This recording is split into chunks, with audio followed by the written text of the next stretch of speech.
ಗುರೂಜಿ ನೋಡ್ರಿ, ಇಲ್ಲಿ ಮುರುಘಾ ಮಠ ಬಂದಿದ್ದೀನಿ ನಾನು. ಮುರುಘಾ ಮಠ ಎಂಟ್ರೆನ್ಸ್ ನೋಡಿ. ಇಲ್ಲಿ ಗಾಡಿ ಪಾರ್ಕಿಂಗ್ ಮಾಡೋದಂದ್ರೆ ಇಲ್ಲಿ ಗಾಡಿ ಪಾರ್ಕಿಂಗ್ ಮಾಡೋ ಒಳಗೆ ಹೋಗೋದು. ಇವರು ಪಾರ್ಕ್ ಎಷ್ಟು ಮಸ್ತಾಗಿ ಕೊಟ್ಟಿದ್ರು.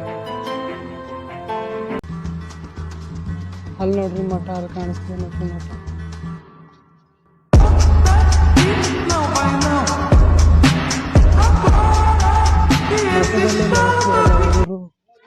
ಏನ್ ಕಾಲ ಬಂತು. ಯಾರ್ಯಾರು ಲವರ್ಸ್ ಇಲ್ಲ ಅವ್ರ ಮಠಕ್ಕೆ ಬರಬೇಕು ಅಂತ ಸಾಯ್ತಾರೆ. ಇಲ್ಲಿ ಲವರ್ಸ್ ಮಠಕ್ಕೆ ಬಂದರೆ ಸಿಂಗಲ್ಸ್ ನಾವೆಲ್ಲ ಎಲ್ಲಿಗೆ ಹೋಗ್ಬೇಕು? ಈಗರು ನಾವು ಸಿಂಗಲ್ಸು ಮಠಕ್ಕೆ ಸೇರ್ಕೊಬೇಕಂತ ಬರ್ತೀವಿ. ಲವರ್ಸೇ ಮಠಕ್ಕೆ ಬಂದರೆ ನಾವು ಸಿಂಗಲ್ಸ್ ಎಲ್ಲ ಎಲ್ಲಿ ಹೋಗ್ಬೇಕು? ನೀವೇ ಹೇಳಿ, ಕಮೆಂಟ್ ಮಾಡಿ ನನಗೆ. ಗುರೂಜಿ, ಸೈನಿಕರು ನಮಗೆ ಸ್ವಾಗತ ಮಾಡ್ತಿದ್ದಾರೆ ಮಠದೊಳಗೆ ಹೋಗೋಕ್ಕೆ. ನೋಡ್ರಿ, ಆನೆ, ಚಿಕ್ಕ ಆನೆ.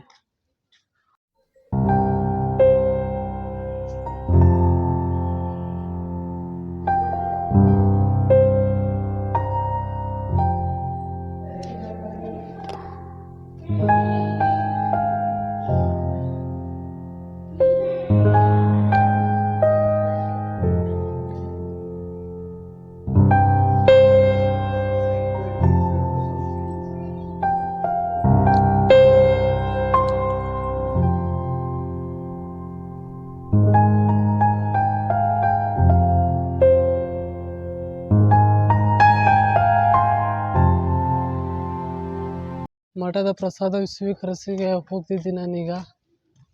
ಬನ್ನಿ ಹೋಗೋಣ ಎಲ್ಲರೂ, ನೀವು ಬನ್ನಿ ಜೊತೆಗೆ. ಗುರೂಜಿ, ಇಲ್ಲಂದ್ರೂ ಚಿತ್ರದುರ್ಗದಲ್ಲಂದ್ರೂ ತುಂಬ ಬಿಸಿಲು. ಎಷ್ಟು ಬಿಸಿಲು ಅಂದರೆ ನಾನಿರೋ ಮೈಕಂತ ಎಲ್ಲ ಹಾಳಾಗೋಗ್ಬಿಟ್ಟಿತ್ತು ನಂದು. ಎಷ್ಟು ಬಿಸಿಲು ಬೀಳ್ತಿದೆ ನನಗೆ ಮೈ ಮೇಲೆ.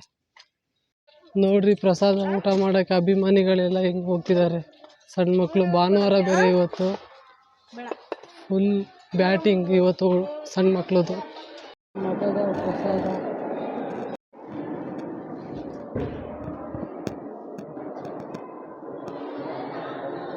ನೋಡಿ, ಅದ್ಭುತ ಟೇಸ್ಟ್, ಸಖತ್ತೈತೆ ಊಟ ಮಾತ್ರ. ನೀವು ಊಟ ಮಾಡಿದ್ಮೇಲೆ ಊಟ ಹೆಂಗೈತೆ ಅಂತ ಹೇಳ್ಬಿಟ್ಟು.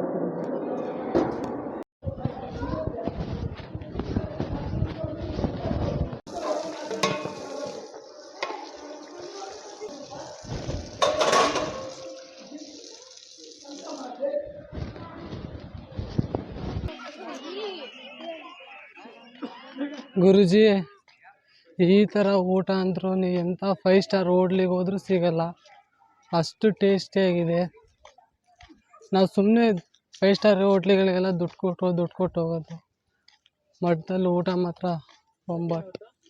ಹಾಯ್ ಗುರೂಜಿ, ಚಿತ್ರದುರ್ಗ ಹೋಗೋ ರೋಡಲ್ಲೇ ಹಿಂಗೆ ಒಂದು 2-3 ಕಿಲೋಮೀಟ್ರ್ ದೂರ ಬಂದರೆ ಚಂದ್ರವಳ್ಳಿ ಅಂತ ಗುಹೆ ಬರುತ್ತೆ.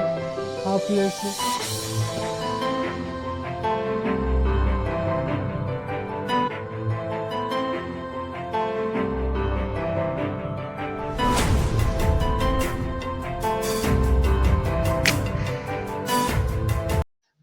ನೋಡ್ರಿ, ಗುಹೆ ಒಳಗೆ ಹೋಗ್ತಿದ್ವಿ ನಾವು.